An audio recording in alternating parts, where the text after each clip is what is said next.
TC number 434, 5 seconds. Start.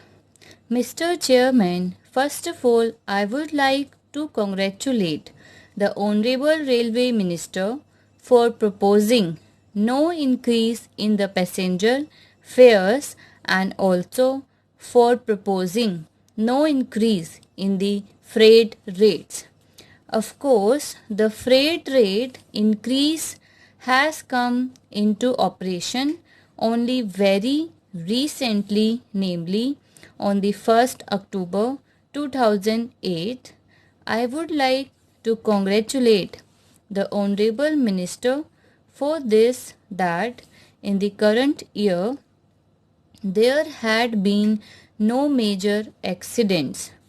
I would also like to appreciate in this regard the due care and caution taken by the railway administration insofar as there have been no major accidents this year. There is also another aspect that if we examine from this point of view, we will find that the increase of 50% in the net earnings is not after all a very bad performance. Here we might remember that the net earnings could be much more, but for the two factors about which the Honorable Minister has complained and about which many times questions were asked in the House. I am referring to the ticketless travelling.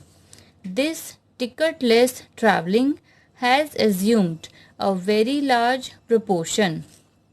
In answer to a question in this House, it was suggested that the detected cases run into some lakhs and undetected cases were bound to be perhaps much larger than those that have been detected.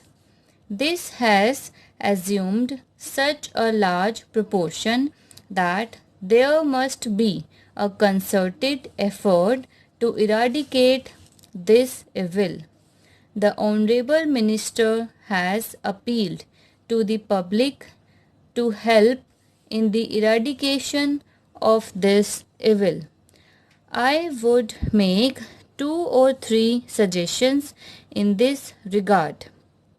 One is the progressive use of intercommunicating coaches, what are known as vestibuled coaches, in the train, so that even during the running of trains, checks could be carried out without delay in running. Another is, just as we have propaganda pamphlets regarding properties of the railways, we might also have propaganda pamphlets regarding ticketless travelling, inviting public cooperation or passengers cooperation and saying that whatever they detect any ticketless travels, they might at once convey the information to the authorities concerned. Another suggestion is that a more deterrent punishment than is given hitherto to the ticketless travels should be given. After all, it is at the cost of those who are paying fares that this ticketless travelling takes place or the ticketless travellers are enjoying. I would also suggest that, but for the conveyance or active help rendered by the railway officials, this would not have assumed such a large proportion, and a concerted action must be taken with regard to that also, namely instantaneous action should be taken to punish the persons who are involved in helping the ticketless travelers. The other thing which creates this gap in earnings is the goods traffic. There has been a complaint that the good traffic, particularly the high rated goods traffic, is diverted to motor transport. I was reading, sir, a statement made by the president of the Road Transport Association the other day. Of course, the Honorable Railway Minister has said that this diversion is because of certain reasons, that it occurs mainly in such articles that are rated high in so far as the railways are concerned, and therefore there is diversion. There is also the facility in the case of motor transport that deliveries are door to door mainly, and so there is less of handling and therefore there is less expense. There is also another reason that by and large on the railways there is pilferage, whereas in the case of road or motor transport there is less pilferage. The Honorable Minister has stated in his speech that with regard to this particular problem, the Railway Ministry is considering what steps should be taken so as to bring about an increase in this goods traffic on the railways. Apart from these, I would also submit that this problem of pilferage should also be tackled a little more vigorously.